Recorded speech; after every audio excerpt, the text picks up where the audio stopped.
अरविंद केजरीवाल जिंदाबाद, अरविंद केजरीवाल जिंदाबाद, केजरीवाल जिंदाबाद। केंद्र सरकार का तानाशाही नहीं चलेगी, केंद्र सरकार का तानाशाही नहीं चलेगी, नहीं चलेगी। केंद्र सरकार की तानाशाही नहीं चलेगी, तानाशाही नहीं चलेगी।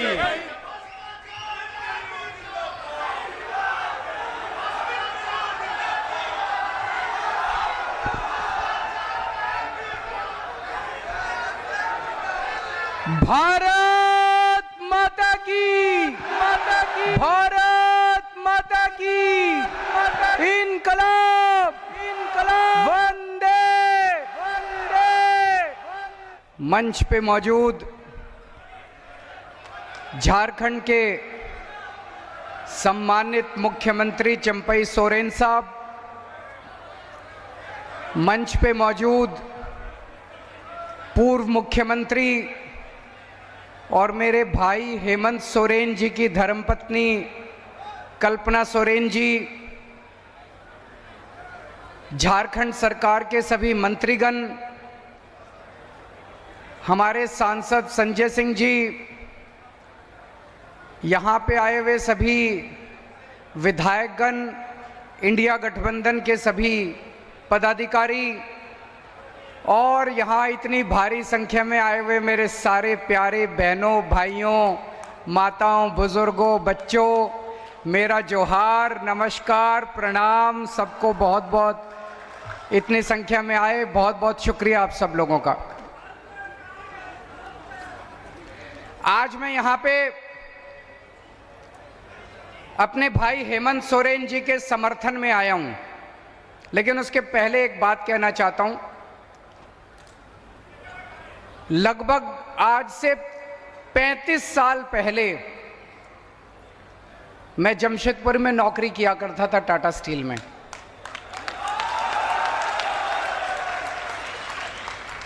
(1989) 1989 से 1992 3 साल मैंने नौकरी की।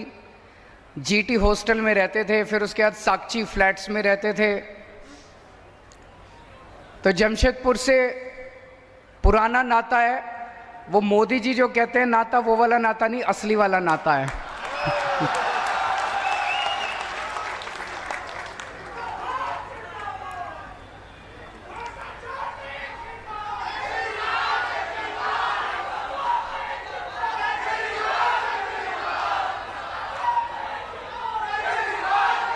मैं जेल से सीधा आप लोगों के बीच में आ रहा हूं, जेल से सीधा आप लोगों के बीच में आ रहा हूं। और एक दिन मैं अपनी जेल के सेल में बैठा हुआ था, तिहाड़ जेल के, और मैंने टीवी में देखा, वहां हर सेल में टीवी उपलब्ध है सभी कैदियों को। टीवी में देखा कि सुप्रीम कोर्ट ने मुझे 21 दिन की मोहलत दे दी कि जाओ और चुनाव प्रचार करो। मुझे तो यकीन ही नहीं हुआ। मोदी जी ने पूरी कोशिश की, मोदी जी ने पूरी ताकत लगाई कि केजरीवाल को बेल नहीं मिलनी चाहिए, लेकिन मेरे ऊपर बजरंगबली का आशीर्वाद है। बजरंगबली के सामने मोदी जी की नहीं चली।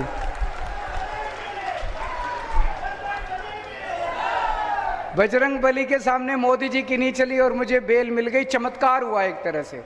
और देखिए आज मैं आप लोगों के बीच में आ गया। अब मेरे भाई हेमंत सोरेन जी जेल में हैं और मैं जानता हूं कि झारखंड का बच्चा बच्चा हेमंत सोरेन जी से प्यार करता है। प्यार करते हैं कि नहीं करते? कौन कौन प्यार करता है अपने हेमंत सोरेन से? हाथ खड़े करके बताइए।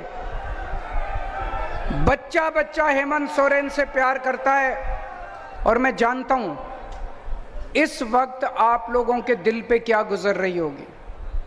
मैं आप लोगों का दर्द समझ सकता हूं कि आप लोगों को कितनी पीड़ा हो रही होगी कि आपके अपने हेमंत सोरेन, जिसे आप अपने परिवार का, जिन्हें आप अपने परिवार का हिस्सा मानते हैं, वो आज एक राजनीतिक षड्यंत्र के तहत मोदी जी ने उनको जेल में डाल दिया। मैं उन्हें अपना भाई मानता हूं। कल्पना जी मेरी भाभी हैं और मैं देख रहा हूं किस तरह से कल्पना जी ने कमान संभाली है और झांसी की रानी बनके ये यहां से झारखंड से मोदी जी को चुनौती दे रही हैं। मैंने बाहर आके सोशल मीडिया पे इनके कई भाषण सुने और मुझे ये लगा कि जिस मंशा से मोदी जी ने मेरे को और हेमंत सोरेन जी को जेल में डाला था, मोदी जी ने ये सोचा था केजरीवाल को जेल में डाल दूंगा, आम आदमी पार्टी बिखर जाएगी, फिर मैं इनके एमएलए खरीद लूंगा, फिर इनकी पार्टी को तोड़ दूंगा, इनकी दिल्ली में सरकार गिर जाएगी, इनकी पंजाब में सरकार गिर जाएगी। उसी तरह उन्होंने सोचा था कि मैं हेमंत सोरेन को गिरफ्तार कर लूंगा, इनके एमएलए खरीद लूंगा, झारखंड मुक्ति मोर्चा तोड़ दूंगा, इनकी सरकार गिर। उल्टा हुआ भाई साहब, पूरा उल्टा हुआ। जो आदमी गलत काम करता है अल्टीमेटली एक ताकत है जिसे हम भगवान कहते हैं, भगवान देख रहा है। दिल्ली के अंदर पार्टी के बिखरने की बजाय आम आदमी पार्टी एक परिवार की तरह एक साथ इतनी एकजुट हो गई। हमारे सारे एमएलए, सारे सांसद, सारे काउंसलर, जितने पार्टी के पदाधिकारी थे सब एकजुट हो गए और डबल मेहनत के साथ मोदी जी को हराने में काम करने जुट गए। हमारी दिल्ली की सरकार नहीं गिरी, हमारी पंजाब की सरकार नहीं गिरी। उसी तरह से मैं अभी देख रहा था झारखंड मुक्ति मोर्चा, उन्होंने सोचा था झारखंड मुक्ति मोर्चा को तोड़ देंगे एमएलए, उल्टा हुआ। पूरे झारखंड के अंदर ऐसी ऊर्जा आई है, ऐसी ऊर्जा आई है मोदी जी को हराने के लिए कि पिछली बार तो 1 या 2 सीट आई थी, इस बार आपको कितनी सीट दोगे? कितनी सीट दोगे? कसम खा के जानिए आज 14 की 14 सीट इस बार इंडिया गठबंधन को आनी चाहिए। एक चीज है जो आप लोगों को भी नहीं पता, दिल्ली के लोग, दिल्ली के 2.5 करोड़ लोग हेमंत सोरेन जी के और झारखंड की जनता के तहे दिल से आभारी हैं। क्यों? कोरोना के टाइम में हेमंत सोरेन जी ने व्यक्तिगत तौर पे दिल्ली के लोगों की मदद की थी। हमारे पास ऑक्सीजन नहीं थी, ऑक्सीजन की दिल्ली में बहुत कमी थी, हमारे अस्पताल में बहुत लोग मर रहे थे। मैंने हेमंत सोरेन जी को फोन किया और उन्होंने तुरंत हाथ की हाथ, क्योंकि झारखंड के अंदर कई सारी ऐसी इंडस्ट्री है, टाटा स्टील है और बहुत सारी इंडस्ट्री है जहां ऑक्सीजन पैदा की जाती है, ऑक्सीजन बनाई जाती है। उन्होंने तुरंत मेरे लिए ऑक्सीजन का इंतजाम किया और दिल्ली के लिए ऑक्सीजन रवाना कर दी। तो आज मैं यहां पे हेमंत सोरेन जी को और झारखंड की जनता को, दिल्ली के लोगों की तरफ से संदेश लेके आया हूं। दिल्ली के लोग हेमंत सोरेन जी को कहना चाहते हैं, we all love you, we miss you.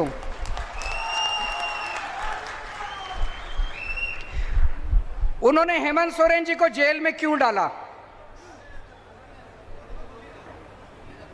Jail में आदमी क्यों जाता है?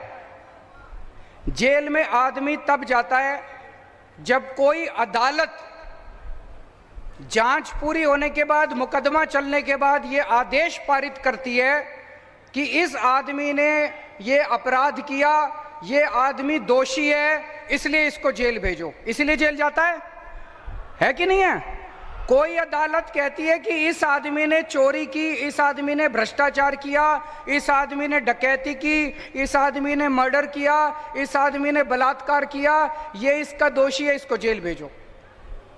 हेमंत सोरेन जी के पास खिलाफ कोई आदेश नहीं है अदालत का, एक भी आदेश नहीं है अदालत का। किसी अदालत ने ऐसा ऑर्डर नहीं पास किया कि हेमंत सोरेन दोषी है। कोई अदालत नहीं है जिसने हेमंत सोरेन को दोषी कहा है। अभी जांच चल रही है, 10 साल जांच चलेगी, फिर क्यों हेमंत सोरेन को जेल में डाला? गुंडागर्दी है मोदी की। गुंडागर्दी के तहत ऐसे तो किसी भी पक्कों को भी पकड़ के जेल में डाल देंगे। ये तो गुंडागर्दी चला दी पूरे। मेरे खिलाफ क्या दोष है? कोई दोष नहीं है। मेरे को किसी अदालत ने दोषी नहीं कहा, मेरे को किसी अदालत ने भ्रष्टाचारी नहीं कहा, किसी अदालत का मेरे खिलाफ कोई आदेश नहीं है, मेरे को पकड़ के जेल में डाल दिया। कल को किसी चंपई जी को जेल में डाल देंगे, इनको जेल में डाल देंगे, किसी को भी पकड़ के जेल में डाल देंगे। ये तो सरासर इन्होंने गुंडागर्दी मचा रखी है। मोदी जी आदिवासी समाज से नफरत करते हैं। हेमंत सोरेन जी केवल झारखंड के नेता नहीं है, हेमंत सोरेन जी पूरे देश के आदिवासी समाज के सबसे बड़े नेता हैं।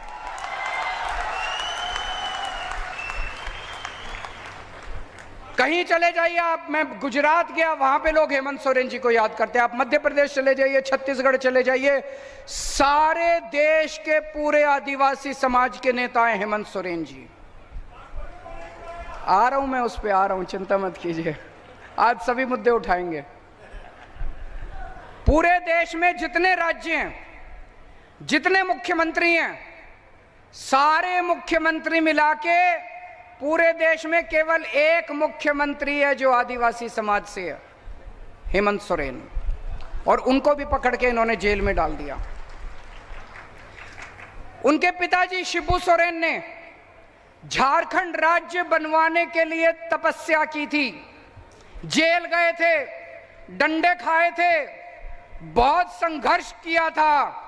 आप लोगों के साथ मिलकर, झारखंड की जनता के साथ मिलकर शिबू सोरेन ने संघर्ष किया था, बहुत उन्होंने तपस्या की थी। इस दिन, ये दिन देखने के लिए की थी कि एक दिन झारखंड राज्य बनेगा और मेरे बेटे को जेल में डाल देंगे। दुख होता है। और आज शिबू सोरेन जी की जो, मैं पूछ रहा था अभी जब आ रहा रास्ते में, मैंने पूछा चंपई जी से उनकी कैसी तबीयत है।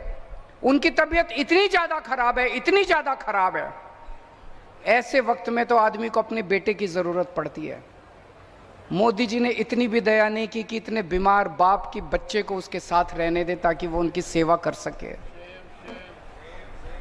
ऐसी हालत में भी उन्होंने उनके बेटे को जेल के अंदर डाल दिया। तो मैं आज आप सब लोगों से पूछने के लिए आया हूं, मोदी जी ने देश के पूरे आदिवासी समाज को ललकारा है। मोदी जी ने पूरे आदिवासी समाज को चुनौती दी है कि मैंने तुम्हारे नेता को, सबसे बड़े नेता को जेल में डाल दिया, जो करना है कर लो। आज मैं आपसे पूछने आया हूं, हमने चूड़ियां पहन रखी है क्या? चुप बैठोगे क्या? कुछ करोगे?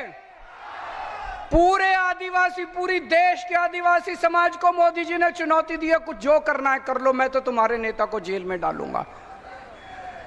25 मई को और 1 जून को जब वोट डालने के लिए जाओ, इतना बटन दबाना, इतना बटन दबाना कि उसकी आवाज, ये जब बटन दबाते हो आवाज आती है ना, पी, वो आवाज मोदी जी के कानों में गूंजनी चाहिए। वो आवाज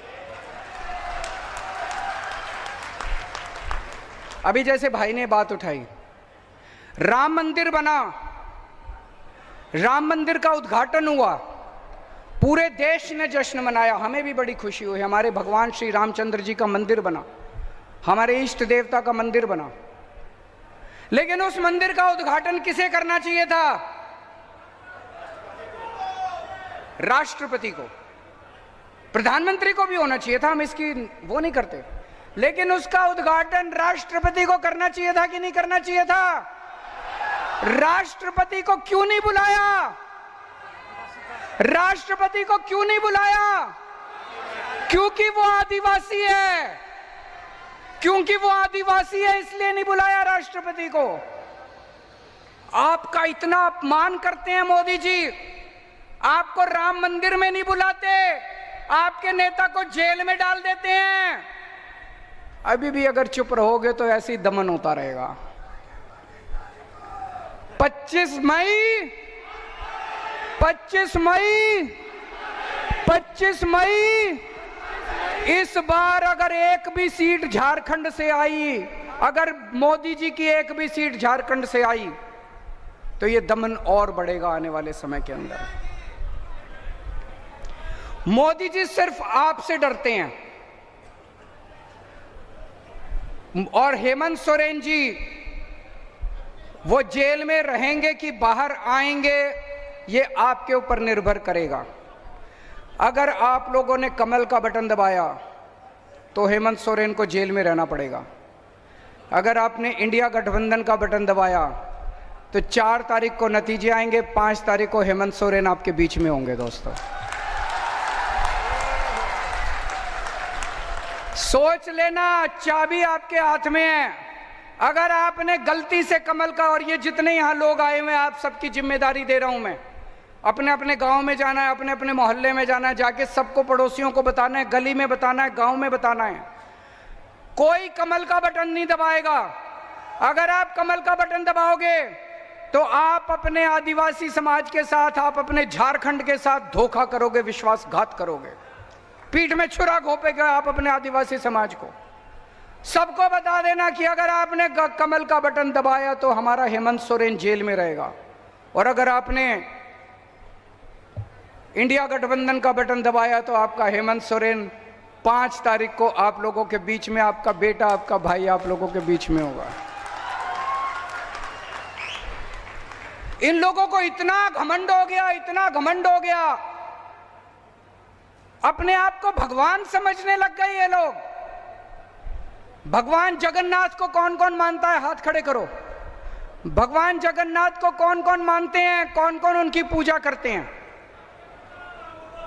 भगवान जगन्नाथ पूरी कायनात के, यूनिवर्स के देवता माने जाते हैं। जगतनाथ, जगन्नाथ, जगतनाथ। कल भारतीय जनता पार्टी के जो सबसे बड़े प्रवक्ता हैं संबित पात्रा, उन्होंने कहा कि भगवान जगन्नाथ मोदी जी के भक्त हैं। मैं समझता हूं ये हंसने वाली बात नहीं है, ये बहुत पीड़ादायक बात है, बहुत दुख देने वाली बात है। ये लोग अपने आप को भगवान जगन्नाथ के भी ऊपर समझने लग गए कि मोदी जी, भगवान जगन्नाथ मोदी जी के भक्त हैं, मोदी जी भगवान जगन्नाथ के भी ऊपर हो गए। इस बार इनको बदला तो मिलना चाहिए, इस अहंकार का तो नीचे लाना चाहिए। होना चाहिए कि नहीं होना चाहिए? ये लोग क्या नारा लगाते हैं? जो राम को लाए हैं हम उनको लाएंगे। अरे तुम राम को लाए हो? इस दुनिया में कौन हमें लाया है? भगवान राम हमें लाए हैं। मैं अगर इस दुनिया में पैदा हुआ तो भगवान जगन्नाथ की वजह से पैदा हुआ, भगवान राम की वजह से पैदा हुआ। इस दुनिया के अंदर भगवान राम ने मुझे जन्म दिया, भगवान राम की वजह से मेरा आज इस पृथ्वी के ऊपर मेरा आना हुआ। और ये लोग कहते हैं मोदी जी भगवान को लाए हैं। ये क्या बकवास कर रहे हैं? इनके अहंकार को क्या हो गया? इस बार बटन दबा के इनके अहंकार को चूर करना है हम लोगों को। और एक बहुत खतरनाक बात हो रही है, इन्होंने कहा 400 सीट चाहिए, 400 सीट चाहिए, 400। इनसे पूछा क्यों चाहिए, क्यों 400 सीट चाहिए? 300 में भी काम चल जाएगा। बोले नहीं, मोदी जी को बड़े काम करने हैं। इनसे पूछा क्या बड़े काम करने हैं, कुछ बताओ तो सही। पता चला मोदी जी को रिजर्वेशन खत्म करना है, एससी का रिजर्वेशन खत्म करना है, आदिवासी समाज का रिजर्वेशन खत्म करना है, ओबीसी का रिजर्वेशन खत्म करना है। अगर अपना रिजर्वेशन बचाना चाहते हो, अब जितने भी दिन बचे हैं आप तो वोट दोगे इंडिया गठबंधन को, मेहनत करनी पड़ेगी, रात दिन मेहनत करनी है, सोना नहीं है। घर घर जाके प्रचार करना पड़ेगा और मोदी जी को हटाना पड़ेगा, देश को बचाना पड़ेगा। आज मैं दिल्ली से आया हूं, मेरा स्वार्थ इतना कह लीजिए कि मैं अपने भाई हेमंत सोरेन के लिए आया हूं, लेकिन आज मैं झोली फैला के आप लोगों के सामने देश को बचाने की अपील करने के लिए आया हूं। अगर मोदी जी दोबारा आ गए, देश नहीं बचेगा, संविधान नहीं बचेगा। बाबा साहब अंबेडकर के संविधान को खत्म कर देंगे ये लोग, रिजर्वेशन खत्म कर देंगे, और रिजर्वेशन नहीं बचेगा तो आप सोच सकते हो कि एससी समाज का, इस आदिवासी समाज का उसके बाद क्या होगा। तो पूरे तन मन धन से ये चुनाव कोई मामूली चुनाव नहीं है, ये चुनाव भारत के अस्तित्व का चुनाव है दोस्तों। और पूरे देश में इस टाइम इनके खिलाफ माहौल है। मुझे 21 दिन दिए हैं सुप्रीम कोर्ट ने। इन 21 दिनों में मैं पूरे देश में घूम रहा हूं, पूरे देश में घूम रहा हूं, मेरी पूरी कोशिश है जितना कोशिश करके रात दिन इनकी जितनी सीटें कम कर सकूं करूं। तो मैं पंजाब गया, कुरुक्षेत्र गया, हरियाणा गया, भिवंडी गया, बंबई गया, लखनऊ गया, आज जमशेदपुर आया हूं। चारों तरफ जनता इनसे बहुत नाराज है। इतनी महंगाई हो गई, इतनी महंगाई हो गई, लोगों के घर के खर्चे नहीं चल रहे। पेट्रोल महंगा हो गया, डीजल महंगा हो गया, गैस महंगी हो गई, खाने का सामान महंगा हो गया, दूध महंगा, हर चीज महंगी हो गई। और कमाई है नहीं, कमाई बढ़ नहीं रही है। बच्चे डिग्री कर करके घर में बैठे हैं। पूरे देश में इस टाइम इनके खिलाफ माहौल है। 4 तारीख को मैं आज आप लिख लीजिए, मोदी सरकार वापस नहीं आ रही है। पूरा देश इनको हराने के लिए लगा हुआ है। 4 तारीख को इंडिया गठबंधन की सरकार बनेगी और मैं उम्मीद करता हूं कि 5 तारीख को मेरा भाई हेमंत सोरेन जेल से वापस आएगा। और मेरे को भी ये कह रहे हैं 2 तारीख को जेल जाना पड़ेगा, लेकिन अगर इंडिया गठबंधन की सरकार बनी तो मैं भी जेल से बाहर होऊंगा, आप लोगों के बीच में होऊंगा।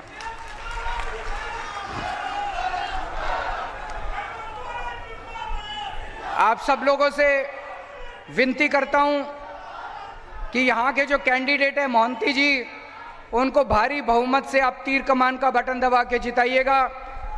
और आज भगवंत मान साहब भी आने वाले थे मेरे साथ, लेकिन उनके पंजाब में कई सारे कार्यक्रम लगे हुए थे। उन्होंने आपके लिए शुभ संदेश भेजा है पंजाब से, लेकिन 4 तारीख को